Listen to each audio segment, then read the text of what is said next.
class 10th, also 9th class student can also do this.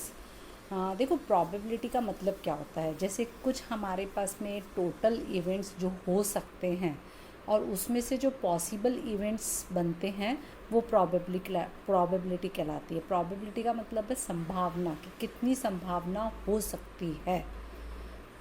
जैसे कि अगर हम कोई भी क्वेश्चन करते हैं तो जैसे मेरे से पूछा जाता है कि जैसे 1 to 10 हमारे पास में काउंटिंग है और उसके अंदर बोला जाता है कि इसके अंदर इवन नंबर कितने हैं.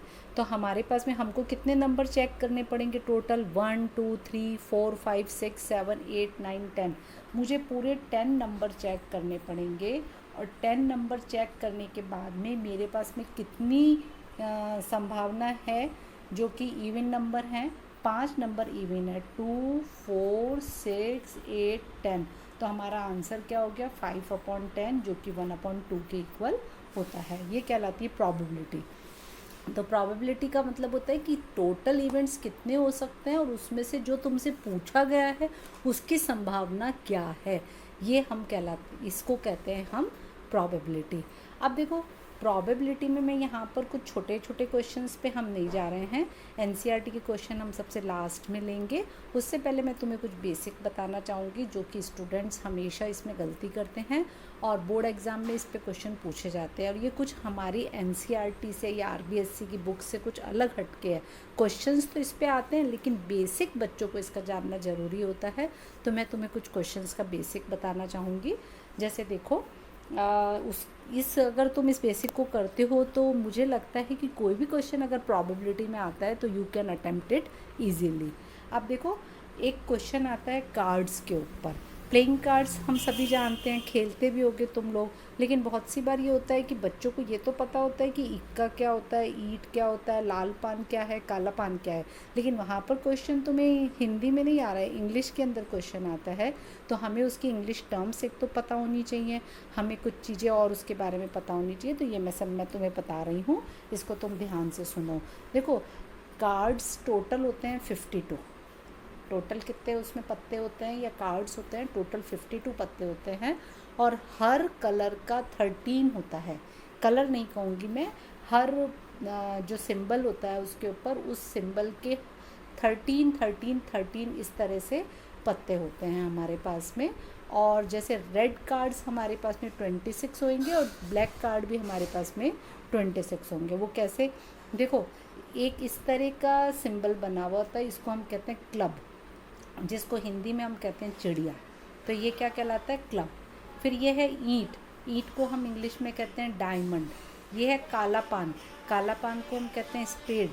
फिर ये है लाल पान. लाल पान को हम कहते हैं हार्ट. तो 4 तरह के हमारे पास कार्ड्स हो गए, क्लब, डायमंड, स्पेड और हार्ट.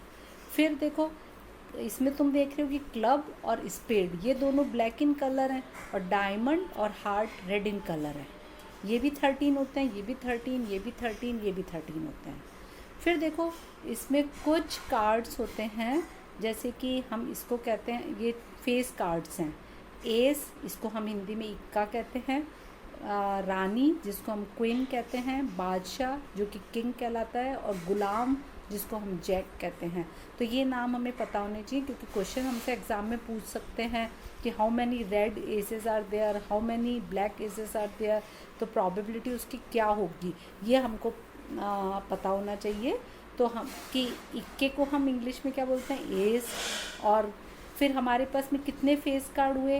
इक्का, बादशाह, रानी और गुलाम. मतलब एस, क्वीन, किंग और जैक, ये 4 हमारे पास में फेस कार्ड्स होते हैं. लेकिन चारों फेस कार्ड, चार फेस कार्ड हमारे पास में क्लब के होंगे, 4 ही डायमंड के होंगे, 4 ही स्पेड के होंगे और 4 ही जैक के होंगे. मतलब टोटल फेस कार्ड्स हमारे पास में कितने हो गए? 16 आउट ऑफ 52. अगर मेरे से केवल पूछा जाता है प्रॉबेबिलिटी ऑफ फेस कार्ड्स, तो प्रॉबेबिलिटी ऑफ फेस कार्ड्स मैं कैसे निकालूंगी? 16/52. और फिर मैं इसको काट सकती हूँ और उसके बाद जो भी मेरा इसका सिंपलर फॉर्म आएगी that will be my answer. तो अब देखो स्टूडेंट्स, अब जैसे मेरे से पूछा जाता है कि ब्लैक फेस कार्ड्स कितने होंगे, ब्लैक फेस कार्ड्स की प्रोबेबिलिटी हमें निकालनी है तो हम केवल क्लब और स्पेड के लेंगे। रेड के पूछते हैं तो हम क्वीन रेड के पूछते हैं तो हम डायमंड और हार्ट के लेंगे। सपोज़ करो अगर तुमसे प्रोबेबिलिटी ऑफ एस पूछिए तो 4/52 कर देंगे हम। प्रोबेबिलिटी ऑफ किंग पूछिए तो भी 4/52 हो जाएगा। लेकिन अब मेरे से पूछा जाता है प्रोबेबिलिटी ऑफ रेड किंग तो फिर 2/52 होगी, क्योंकि एक रेड किंग यहाँ होगा, एक रेड किंग यहाँ होगा, तो हमारे पास हो जाएगा 2/52। तो ये चीज़ें हमें ध्यान रखनी है। फिर जैक के बाद में तो नंबर शुरू हो जाते हैं कार्ड्स में। तुमने देखा होगा 10, 9, 8, 7, 6, 5, 4, 3, 2 ना। लेकिन जो इम्पॉर्टेंट है क्वेश्चंस इस पर पूछे जाते हैं। अब मेरे से सपोज़ करो क्वेश्चन में पूछते हैं प्रोबेबिलिटी ऑफ डायमंड कार्ड्स, तो मेरे पास डायमंड के कार्ड्स कितने हैं 13, तो मैं लिखूँगी 13/52। इसको काट लो और जो भी इसका शॉर्ट सिंपलर फॉर्म आती है जैसे 1/4 आएगी, that will be your final answer. Probability हमेशा ध्यान रखो 1 से कम होती है। अब देखो जैसे मेरे पास से पूछा जाता है प्रोबेबिलिटी ऑफ ब्लैक कार्ड्स, तो ब्लैक कार्ड्स में क्लब को भी शामिल करूँगी, स्पेड को भी शामिल करूँगी। तो क्लब के कितने कार्ड्स हैं 13, स्पेड के कितने कार्ड हैं 13, टोटल कार्ड्स ब्लैक कितने हुए 26, तो मेरे पास आ जाएगा 26/52। अब क्वेश्चन को हमें ध्यान से पढ़ना है, ध्यान से उसको लैंग्वेज को समझो। अगर मेरे से पूछा जाता है probability of black cards excluding face cards, तो देखो 4 तो ब्लैक कार्ड्स इसमें होंगे, फेस कार्ड्स इसमें होंगे ब्लैक वाले में, और इस ब्लैक वाले में भी 4 फेस कार्ड्स होंगे। तो इन 8 को 4+4 को हमको पहले 26 में से माइनस करना पड़ेगा और फिर हमें उसकी प्रोबेबिलिटी निकालनी पड़ेगी। तो प्रोबेबिलिटी इसीलिए इम्पॉर्टेंट है क्योंकि उसमें क्वेश्चन किसी भी तरीके से पूछा जा सकता है, और कार्ड्स इसमें मोस्ट इम्पॉर्टेंट है क्योंकि मैंने देखा है कार्ड्स पे हमेशा कोई ना कोई क्वेश्चन पूछा जाता है। बस तुम्हें ध्यान रखना है कि उसमें क्वेश्चन किस पे पूछा है। प्रोबेबिलिटी ऑफ क्वीन पे पूछा है तो 4 हो गई पूरे कार्ड्स के अंदर। प्रोबेबिलिटी ऑफ ब्लैक क्वीन पूछी है तो 2 हो जाएंगी 52 में से। तो क्वेश्चन को ध्यान से समझो। प्रोबेबिलिटी ऑफ जैक पूछा है तो इसका मतलब हम गुलाम पे जाएंगे, तो 4/52 हो गया। तो सबसे पहले तो हमें यही पता होना चाहिए कि क्लब क्या है, डायमंड क्या है, स्पेड क्या है, हार्ट क्या है, और फिर जैक क्या है, किंग क्या है, क्वीन क्या है, एस क्या है। इक्का सबको मालूम होगा, बादशाह सबको मालूम होगा, लेकिन ये नाम भी हमको सबको पता होने चाहिए। क्लियर? तो students get ready for this question, and this question is always asked in the exam, so gate prepare. अब देखो एक नेक्स्ट तरह का क्वेश्चन आता है। तुमने देखा होगा कि कहीं आता है 2 कॉइन टॉस करे जाते हैं, कहीं 3 कॉइन टॉस करे जाते हैं, और फिर उसकी प्रोबेबिलिटी पूछी जाती है, उस पर क्वेश्चंस बनाए जाते हैं। क्वेश्चंस कैसे बनाते हैं वो मैं तुम्हें बताती हूँ। जैसे मेरे से पूछा जाता है कि 2 हेड और 1 टेल कितनी बार आएगा अगर हम 3 टाइम्स एक कॉइन को टॉस करते हैं। अब मुझे अगर मैं सोचती हूँ कि 2 हेड, एक इस पे आ सकता है, एक इधर आ सकता है, बीच वाले पे टेल आ सकता है, एक फर्स्ट और सेकंड पे आ सकता है, सेकंड थर्ड पे आ सकता है, तो मैं उसमें कुछ मिस्टेक कर सकती हूँ। टोटल इवेंट काउंट करने में भी मुझे कुछ टाइम लगेगा। तो इसके लिए कुछ तरीके होते हैं। 2 कॉइन अगर 2 बार अगर टॉस करते हैं कॉइन को तो उसकी प्रोबेबिलिटी निकालना बहुत ईजी है। उसमें तुम जो इवेंट्स हैपनिंग इवेंट्स हैं वो भी तुम आराम से निकाल सकते हो। लेकिन 3 टाइम्स करते हैं तो देखो उसका इजी तरीका क्या है। अगर मैंने कॉइन को एक बार टॉस करा तो या तो हेड आएगा या टेल आएगा। दूसरी बार टॉस करा तब भी हेड या टेल आ सकता है, ये हेड और टेल आ गया दूसरी बार में। और फिर हम 3 बार करेंगे तो एक बार हेड टेल, एक बार हेड टेल, ये हेड टेल और इसको भी हेड टेल। तो ये एक टॉस, ये एक टॉस हुआ, ये दूसरा टॉस हुआ और ये तीसरा टॉस हुआ। अब तुमने देखा इसमें प्रोबेबिलिटी हमारे पास देखो कैसे बन सकती हैं। ये एच एच एच हो सकता है, एच एच टी हो सकता है, एच टी एच हो सकता है, एच टी टी हो सकता है, टी एच एच हो सकता है, टी एच टी हो सकता है, टी टी एच हो सकता है, टी टी टी हो सकता है। तो तुमने देखा कि प्रोबेबिलिटीज़ हमारे पास में कितनी आ गई। यहाँ पर कितने इवेंट्स हो गए टोटल 9, 1 2 3 4 5 6 7 8 इवेंट्स हो गए हमारे पास में टोटल। तो टोटल इवेंट्स कितने हो सकते हैं 8। जब हम 3 बार कॉइन को टॉस करते हैं तो टोटल इवेंट्स हमारे पास में है 8 में से अब हमको निकालना है कि क्या क्वेश्चन पूछा जाता है। जैसे मेरे पास पूछा जाता है कि तीनों हेड हो तो फिर हमारे पास क्या हो जाएगा 1/8। अगर मेरे से पूछा जाता है 2 हेड हो और 1 टेल हो तो देखो 1, ये भी हो गया 2, ये भी हो गया 3, फिर हमारे पास में 3 हो गया, तो ये हो गया 3/8। तो इस तरह से हम प्रोबेबिलिटी निकाल सकते हैं कि क्वेश्चन क्या पूछा है उसके अकॉर्डिंग हमें करना है। 2 टेल हैं या 2 हेड हैं, किस तरीके से क्वेश्चन है उस तरह से हमें आगे बढ़ना है। अगर टॉस करा है किसी कॉइन को, 2 टाइम्स करा है, 3 टाइम्स करा है, तो हमें उसके अंदर पहले यही चीज़ देखनी है कि टोटल इवेंट कितने हो सकते हैं। फिर according to question you have to go. इसमें मैंने तुम्हें तरीका बता दिया कि किस तरीके से करना है। ये फर्स्ट टॉस था, फिर सेकंड टॉस है और फिर थर्ड टॉस है। और लिखने का तरीका मैंने बताया, सीधे सीधे जाना है, फिर यूँ जाना है, फिर इसको एक एक इवेंट को लेते जाओ। बस इस तरीके से एक एक इवेंट को लेते जाते हैं और लिखते जाते हैं, तो हमारे पास में टोटल इवेंट्स 8 आते हैं। इस तरह से हम इस क्वेश्चन को कर सकते हैं। अब देखा कि इस तरह के क्वेश्चन हमारे पास एग्ज़ाम्स में आते हैं।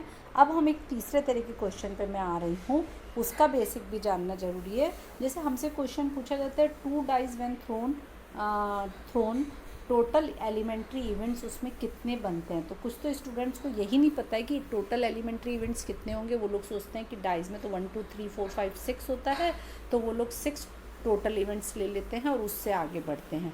लेकिन स्टूडेंट्स देखो, इसका बेसिक क्या है, हमारे पास में 2 डाइज हैं, तो 1 2 3 4 5 6 मैंने नंबर लिए और 1 2 3 4 5 6 नंबर मैंने ले लिए। तो टोटल इवेंट्स मेरे पास में इसमें कितने हो जाएंगे, 6 तो इधर के हो गए, 6 इधर के हो गए। अब देखो हम बना के देखते हैं। तो मैंने 1 को 1 से मल्टीप्लाई करा तो 1 1, 1 को 2 से करा 1 2, 1 को 1 1 3, 1 4, 1 5, 1 6, 2 1, इसको 2 को 1 से करा 2 2, इसमें आ गया 2 3, इसमें आ गया 2 4, इसमें आ गया 2 5, इसमें आ गया। तो ऐसे हम इसको पूरा ब्लॉक को कंप्लीट करेंगे। तो टोटल हमारे पास एलिमेंट्री इवेंट कितने हो गए, 36।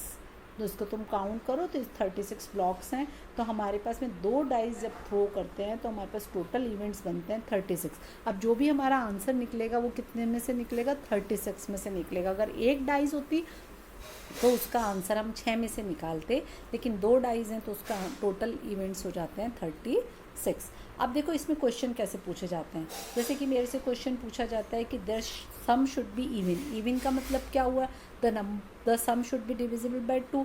तो जैसे 1 और 1 कितना होता है, 2, ये इवन है सम इसका, तो इसको मैंने राउंड ऑफ कर दिया। फिर 3 और 1 4, इसको भी राउंड ऑफ कर दिया। 5 और 1 6, राउंड ऑफ कर दिया। 2 और 2 4, 2 4 6, 2 6 8, फिर 3 1 4, 3 3 6, 3 5 8। जितने भी मुझे इवन के पेयर मिलते जा रहे हैं प्लस करने पे, जिनका सम इवन के पेयर नहीं, जिनका इवन का सम इवन आ रहा है, उन सबको मैं सर्किल बनाती गई। लास्ट में मैं काउंट कर लूँगी और मेरे को आंसर किस में से निकालना है, 36 में से।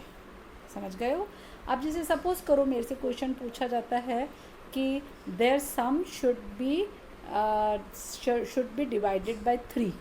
तो अब इसके अंदर जैसे 2 और 1 3 ले लिया अपन ने, 5 और 1 6 ले लिया, और फिर 2 और 4 6 ले लिया, 2 और 1 3 ले लिया, 3 1 जा 3। तो ये जो डिवाइड 3 से हो रहे हैं, तो वापस हमको वही चीज़ करनी है कि सर्किल बनाते रहो जो भी हमसे एग्जाम के अंदर क्वेश्चन पूछा है, और उसके अंदर both should be prime number. Third question के हम ले रहे हैं कि probability of the prime numbers when 2 dice thrown. तो देखो अब इसके अंदर वापस सबसे पहले तो हमें ये पता होना चाहिए कि प्राइम नंबर कौन से होते हैं। प्राइम नंबर होते हैं जो किसी से भी डिवाइड नहीं होते हैं, 1 एंड इट सेल्फ के अलावा। तो 1 क्या एक प्राइम नंबर है? नो। सबसे बड़ी गलती बच्चे यही करते हैं कि 1 को भी काउंट कर लेते हैं। 1 प्राइम नंबर नहीं होता है, 1 इज़ ए यूनिक नंबर। तो हमको कहाँ से शुरू करना है, 3 और 5 और 2 में। 2 3 और 5 3 कॉलम में हमको लेना है। 4 कंपोजिट है, 6 कंपोजिट है। तो देखो 2 के साथ 1 ले सकती हूँ मैं? नहीं ले सकती, क्योंकि अभी मैंने बताया कि 1 क्या है, यूनिक नंबर। तो ये तो कट गया। 2 2 हो सकता है, 2 3 हो सकता है, 2 5 हो सकता है, 3 2 हो सकता है, 3 3 हो सकता है, 3 5 हो सकता है। 5 के साथ फिर हम देखते हैं 5 2 हो जाएगा, 5 3 हो जाएगा, 5 5 हो जाएगा। तो ये नंबर्स हमारे पास क्या हुए, प्राइम। तो हमने टोटल प्राइम नंबर इसमें से काउंट कर लिया और फिर उसको अपॉन 36 कर दिया। तो इस तरह से ये इवेंट्स बनते हैं और इस तरह से हम इसकी प्रोबेबिलिटी निकालते हैं। इसमें मैंने तो कुछ ही एग्जांपल्स लिए हैं तुम्हें प्रोबेबिलिटी के लिए, लेकिन इस क्वेश्चन पे जो कि डाइस के क्वेश्चन आते हैं तो सिंगल थ्रो करते हैं या डबल थ्रो करते हैं, तो बहुत सारे क्वेश्चंस इसमें बन सकते हैं, तुमसे पूछ सकते हैं both should be the even number, both should be the odd number. तो हम देखते हैं कि किसी भी तरह से क्वेश्चन हमारे पास में आ सकता है, तुम्हें बस उसके बारे में नॉलेज होनी चाहिए और तुम्हें ये ब्लॉक तुरंत बनाना है और ब्लॉक के अंदर तुम्हें जो भी क्वेश्चन पूछा है उसके अकॉर्डिंग जो भी चीज़ है उसको सर्किल बनाते जाओ जो भी तुमसे पूछा है, और फिर उस क्वेश्चन को तुम इजीली सॉल्व कर सकते हो। लेकिन टोटल एलिमेंट्री इवेंट्स हमें इसमें ध्यान रखना है कि 36 होते हैं। तो स्टूडेंट्स, आज हमने इस प्रोबेबिलिटी का बेसिक लिया है कि किस तरह के क्वेश्चंस आते हैं एग्ज़ाम के अंदर और किस पैटर्न पे आ सकते हैं। आगे के लेक्चर के अंदर मैं और क्वेश्चंस लूँगी और उसके बाद हम लास्ट में एनसीईआरटी के क्वेश्चंस लेंगे, क्योंकि तुमने अपनी एनसीईआरटी की या आरबीएससी की बुक को खोल के देखा होगा कि उसमें कोई बहुत टफ क्वेश्चंस या बहुत कुछ इस तरह के क्वेश्चंस नहीं है जो कि तुम्हें प्रोबेबिलिटी की एक अच्छी प्रैक्टिस दे सकते हैं। तो स्टूडेंट्स, मेरे चैनल को ज़्यादा से ज़्यादा लाइक और सब्सक्राइब करो, जिससे कि हम प्रोबेबिलिटी को डिटेल में जो नेक्स्ट लेक्चर के अंदर क्वेश्चंस फॉर्म में लेंगे तो उसका तुम्हें नोटिफिकेशन मिल जाएगा। You can practice probability with me. Okay students, thank you.